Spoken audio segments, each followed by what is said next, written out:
à tous, merci à vous de nous rejoindre sur Monaco Info. Quels seront les titres développés dans ce tout premier journal du mois de février? Éléments de réponse dans votre sommaire.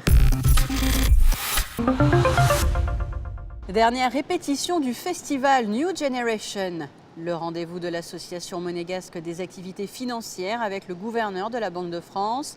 Les 100 ans d'Alcatel-Lucent célébrés à Monaco. La conférence de presse avant le match Monaco-Toulouse en présence de Leonardo Jardim. L'invité du week-end sera Régnier Boisson, président du Conseil du patrimoine. Le 8e festival New Generation aura lieu tout au long du week-end, les 2 et 3 février, sous le chapiteau Espace Fontvieille. Vanessa Dessy a pu suivre les dernières répétitions. C'est une compétition de cirque pour jeunes artistes. New Generation signe sa 8e édition cette année. Danseurs, artistes et clowns se produiront devant un jury international ce week-end, présidé par la fille aînée de son Altesse Sérénissime, la princesse Stéphanie. Les vainqueurs seront récompensés par le Junior d'or, d'argent et de bronze. Comme chaque année, Pauline Ducruet porte un regard attentif sur ces jeunes talents. Toujours avec beaucoup d'admiration de ces jeunes qui se donnent beaucoup de mal pour être ici et qui réalisent aussi leur rêve d'être dans une piste aussi prestigieuse que celle-ci. C'est un festival de cirque pour les jeunes, donc qui met en lumière les jeunes talents du cirque et la nouvelle génération de ce métier. Tous les 2 ans, 3 ans, on essaye d'avoir une nouvelle formation de Féminasport, une création de Féminasport pour Engie, parce que c'est important pour nous de faire participer Monaco et les jeunes talents d'ici aussi. Clowns, équilibristes, acrobates, jongleurs se réuniront afin de présenter différents tableaux. Et parmi les jeunes artistes, la famille Gartner, connue et appréciée du public. Ces derniers ont été récompensés par un clown de bronze à l'occasion du 39e Festival international du cirque de Monte-Carlo. Pour nous, c'est grand parce que ça vient de Monaco, Monte-Carlo. Et c'est une compétition pour nous, pour tous les enfants, tous les jeunes artistes. On va se défier pour voir ce qui est plus fort. Et c'est une compétition pour nous. On est de la famille de génération, moi avec mes frères, avec mes cousines. De génération, on travaille avec des éléphants. Par exemple, moi, j'avais 24 heures avant d'entrer en piste. L'éléphant m'a appris que j'avais 24 heures seulement et m'a promené dans la piste au moment du spectacle. La 8e édition de New Generation est à découvrir ce samedi à 14h30 et à 19h et ce dimanche à 15h sous le chapiteau de Fontvieille. Et nous reviendrons sur la New Generation et son palmarès dès lundi 19h. L'économie, la finance sont des secteurs qui touchent tous les pays, y compris la principauté de Monaco. Revenons donc à présent sur ce rendez-vous qui a eu lieu au Salon Bellevue, au-dessus du Café de Paris. Image signée Serge Prémont. Depuis sa création, la MAF se situe au cœur des actions entreprises et des réflexions menées autour de la finance en principauté. Afin d'apporter plusieurs éclairages dans ce domaine, des rendez-vous sont organisés tout au long de l'année, à l'image de celui-ci, en présence du gouverneur de la Banque de France. L'incertitude domine ce début d'année et c'est une incertitude mondiale qui est d'abord causée, il faut bien dire, par les menaces protectionnistes, la guerre commerciale dont on parle entre les États-Unis et la Chine ou même les États-Unis et l'Europe. Le plus tôt la confiance pourra revenir en la matière, le mieux cela sera pour la croissance économique partout. Si on regarde ensuite un peu par grandes régions géographiques, la croissance américaine devrait rester assez solide, même si elle est moins forte qu'en 2018. La croissance chinoise à plus de 6% et les autorités chinoises feront sans doute ce qu'il faut pour soutenir leur économie. Et puis si on vient vers notre Europe, ensuite il y a bien sûr la grande incertitude du Brexit. Je crois qu'il faut souhaiter qu'on trouve une solution et qu'on évite ce fameux no deal Brexit. Le terme d'incertitude plane donc déjà sur l'année 2019, à peine débutée, mais l'espoir et l'optimisme ne doivent pas être mis de côté. La preuve. Il faut toujours se rappeler que ce qui fait le dynamisme d'une économie ou d'un pays, c'est le dynamisme de ses entrepreneurs. Et je crois qu'heureusement, l'Europe, Monaco, la France ne manquent pas d'entrepreneurs dynamiques. Une des autres grandes caractéristiques, bien sûr, de ce moment où nous sommes, c'est l'importance de l'innovation. Alors l'innovation peut faire partie des incertitudes parce qu'elle crée quelquefois des inquiétudes chez les salariés ou chez certaines entreprises qui se disent mais je vais avoir des concurrents nouveaux, je ne sais pas mes parts de marché futures. Mais honnêtement, l'innovation, c'est le plus grand motif d'espoir qui existe. C'est le plus grand moteur de la croissance, du progrès économique et social. Et là, heureusement, nous sommes dans une ère d'innovation exceptionnelle autour du digital, mais aussi de la transition énergétique. Autre terme prononcé très souvent au cours de ce rendez-vous, celui d'échange, car l'avenir de la place financière européenne notamment ne saurait se passer des liens qui unissent les différents pays. Ils ont choisi Monaco pour célébrer leurs 100 ans d'existence, un anniversaire impressionnant, Alcatel-Lucent Entreprises, une longévité due à la capacité qu'a eue cette entreprise justement à s'adapter à tous les virages, y compris à celui de la transition numérique. Alexandra Pani a pu s'entretenir avec Mathieu Desto pour nous parler justement de la vision du groupe et de son avenir. Le secret, c'est de se réinventer en permanence, surtout dans un monde des hautes technologies, qui est le marché que nous vivons. Et en fait, les plupart des études montrent que les entreprises qui arrivent à 100 ans, comme Alcatel-Lucent Entreprises, sont des entreprises ambidextres. Ce que ça signifie, c'est qu'on sait gérer l'existant, notre business actuel, et se réinventer en permanence pour trouver les prochains relais de croissance. Sur les 10 jours, c'est à peu près 5000 personnes et 90 nationalités du monde entier qui nous ont rejoints pour ce 100e anniversaire. Pour fêter les 100 ans, quoi de mieux que Monaco qui donne en fait le glamour à notre événement, mais également le côté technologique, parce que Monaco est un de nos clients et rentre dans une transformation digitale de cette ville, de cette cité, de cet État. On a un certain nombre de secteurs d'activité pour lesquels nous travaillons avec Monaco. Bien entendu, le tourisme, donc avec la Société des Bains de Mer. Donc avec la SBM, on a beaucoup d'hôtels qui sont équipés avec nos solutions, qui permet d'apporter une expérience aux hôtes sur Monaco, différente de ce qu'ils pourraient avoir dans d'autres lieux touristiques. Et également un partenariat sur la santé, parce qu'en fait, le système de santé repose de plus en plus sur des données patients. Monaco a la particularité d'être une cité cosmopolite avec beaucoup de nationalités et donc des personnes qui viennent de systèmes de santé différents. Et ce qu'on apporte, c'est un passeport médical sécurisé et qui sera d'ailleurs démontré aujourd'hui à l'ensemble de nos partenaires commerciaux. À noter qu'un autre partenariat a aussi été signé entre cette fois-ci Albert Croesi de Monaco Interexpo et Jack Chen afin d'équiper le pavillon monégasque des dernières innovations lors de la prochaine grande exposition de Dubaï. Nous allons passer à présent à un tout autre sujet, direction la Turbie, puisque l'AS Monaco reçoit Toulouse samedi pour le compte de la 23e journée du championnat de Ligue 1. Premier match au Stade Louis II depuis le retour de Leonardo Jardim. Les Monégasques toujours relégables abordent-ils cette rencontre avec espoir? Eh bien, Émilie Rousseau vous donne la réponse dans ce sujet. Après une première partie de saison mouvementée, l'AS Monaco n'a pas chômé pendant le mercato hivernal et notamment le dernier jour, le 31 janvier. En l'espace de quelques heures, le club de la Principauté a annoncé l'arrivée de 2 nouveaux joueurs, Georges-Kevin Nkoudou et Adrien Silva, et 6 départs, le tout sous forme de prêt.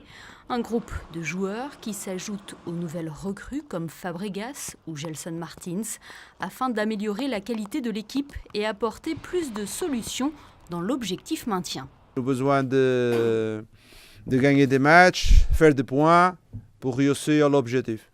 Le maintien de la Ligue va se jouer pour le terrain de foot. Nous fait arriver un groupe de joueurs pour donner plus de qualité à l'équipe et aussi donner plus de solutions. Parce qu'une équipe n'est pas seulement 11, besoin toujours de solutions, pour avoir des solutions. Le plus important, augmenter la confiance de notre joueur parce qu'ils ont de qualité. Après, bien sûr, rester avec une bonne attitude et avec un collectif ensemble et soudé pour arriver à l'objectif. Parce qu'aujourd'hui, il n'est pas seulement qualité, il y a besoin de qualité, organisation, engagement. Mais aujourd'hui, le plus important, c'est le moment, ce moment-là que nous va débuter pour cette fin de saison et que nous avons besoin de faire le point Et nous avons besoin de penser seulement à ça, n'est pas la charge du passé. Je préfère que reste dehors. Et maintenant, je veux l'ambition et la réussite de l'objectif. L'AS Monaco n'a désormais plus que 16 matchs de Ligue 1 pour sauver sa tête. Samedi, les Rouges et Blancs reçoivent Toulouse, 13e au classement. L'objectif est bien évidemment d'engranger un maximum de points pour remonter au classement, car actuellement, le club de la Principauté stagne à la 19e place. Voici à présent, comme prévu, l'entretien avec l'invité du week-end. Nous l'avons réalisé il y a quelques jours sous le soleil. Et il s'agit de Régnier Boisson, le président du Conseil du patrimoine, installé il y a une quinzaine de jours au cœur des variétés. Régnier Boisson, bonjour. Bonjour. Et merci de nous accorder ces quelques minutes sur Monaco Info. Vous avez été nommé il y a peu, donc ce mois-ci, en ce mois de janvier 2019, à la tête du Conseil du patrimoine. Alors toute première question, quelle importance cette nomination revêt-elle pour vous ? Bien, tout d'abord, je n'avais jamais pressenti une telle nomination et bien évidemment, je suis très sensible à l'honneur que son Altesse Sérénissime, le Prince Albert II, m'a fait par celle-ci et au témoignage de la confiance qu'il peut me faire pour cette mission. Vous êtes entouré de plusieurs membres dans ce conseil qui viennent, j'ai l'impression, d'horizons très divers. Est-ce que c'est justement là un signe que ce patrimoine monégasque est très vaste ?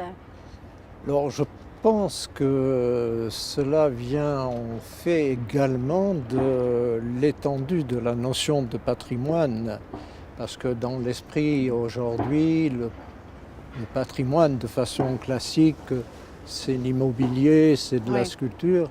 Or aujourd'hui, le patrimoine est quelque chose de beaucoup plus étendu, puisqu'il touche bien sûr à l'immobilier, c'est-à-dire les constructions, l'urbanisme, ce que tout le monde connaît.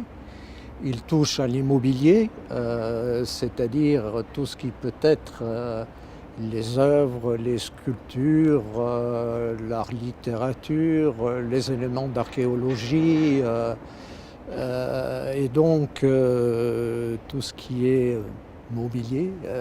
Puis ça concerne aussi tout ce qui est immatériel.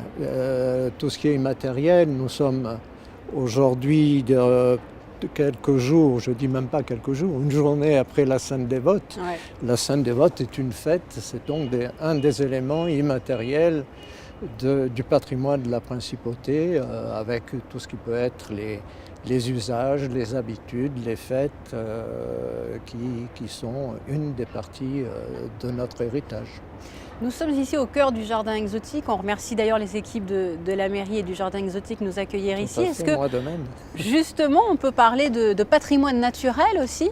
Notamment, dans le patrimoine, donc nous avons cité le patrimoine immatériel et il y a aussi le patrimoine naturel.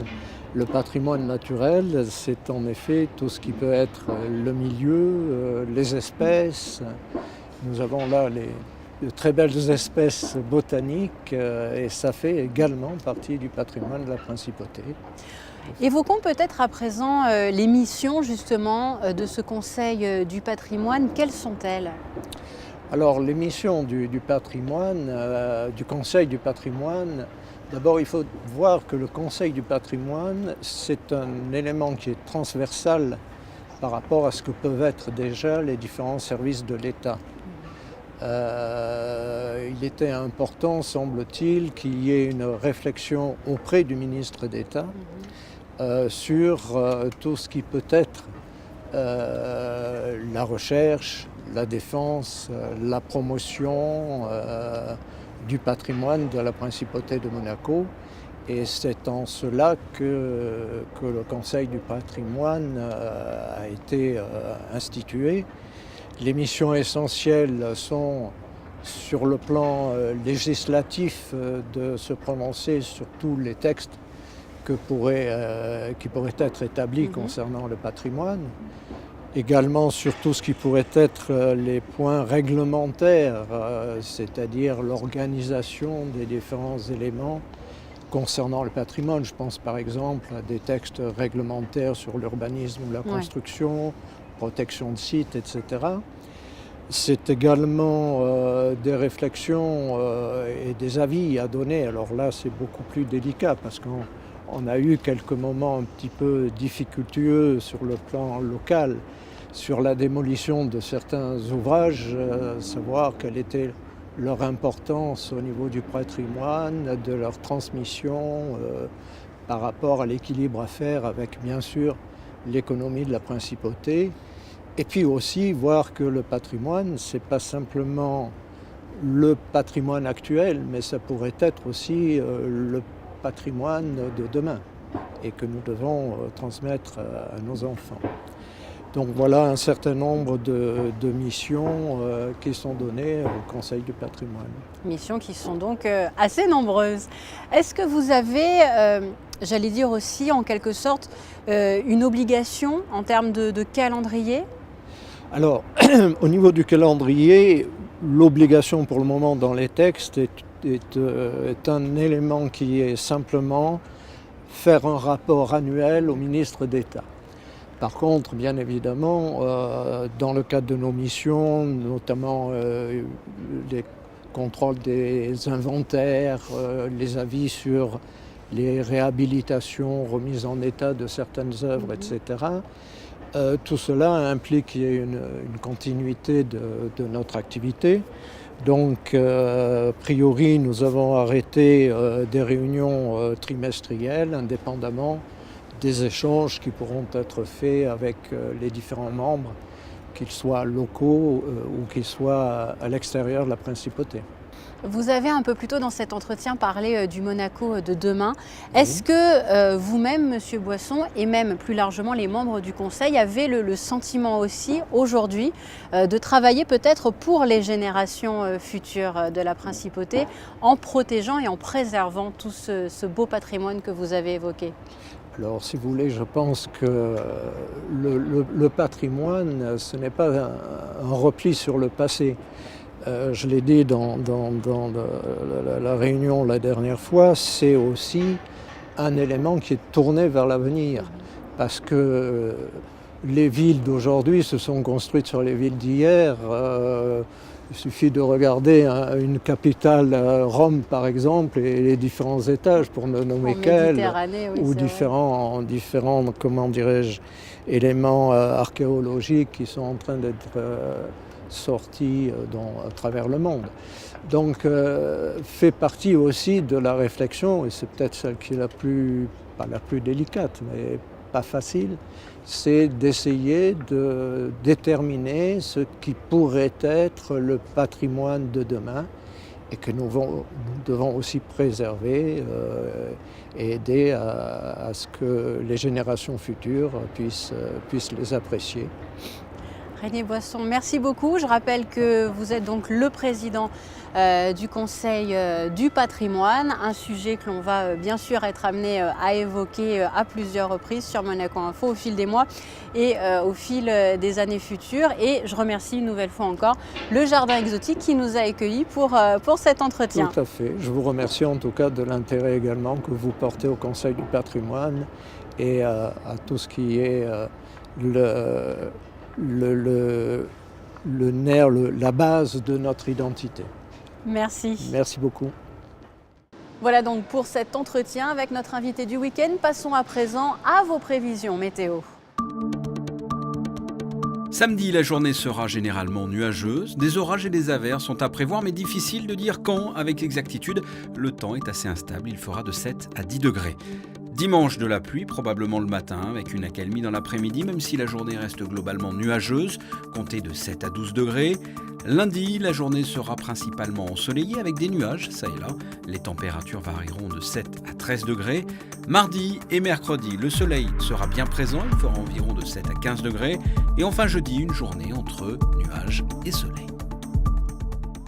Et c'est ainsi que se referme cette édition. Merci pour votre fidélité. Restez sur Monaco Info dans une petite poignée de secondes. Rendez-vous avec un nouvel épisode consacré à Monaco Tech, épisode 18. Et oui, déjà, à très bientôt.